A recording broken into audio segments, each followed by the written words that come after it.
અત્યારે તો એવું ફરજિયાત થઈ ગયું, સન્ડેના એટલે રસોડું બંધ, રસોઈ બનાવવાની જ નહીં.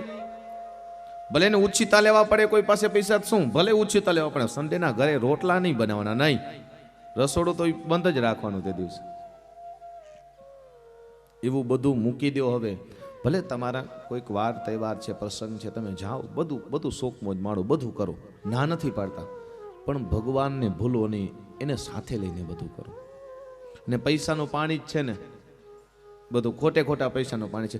ક્યારેક જવાય, એમ નથી કહેતો બધા જવાય, બધાએ જવું જોઈએ ક્યારેક. કારણ કે ઘણીવાર એવું થાય કે સમય ભેગા ના હાલો ને તો સમય આગળ નીકળી જાય ને આપણે પાછળ રહી જઈએ. કે આપણે એમ કહેતા ઇંગ્લિશનું શું કામ છે, પણ સાલું અત્યારે ઇંગ્લિશ જ બધું આગળ નીકળી ગયું છે. હવે ઇંગ્લિશ નથી આવડતું એને અભણ કહેવાય ને, કે આપણી ભાષા થોડી ભૂલાય, સંસ્કૃત હિન્દી થોડું ભૂલી જવાય.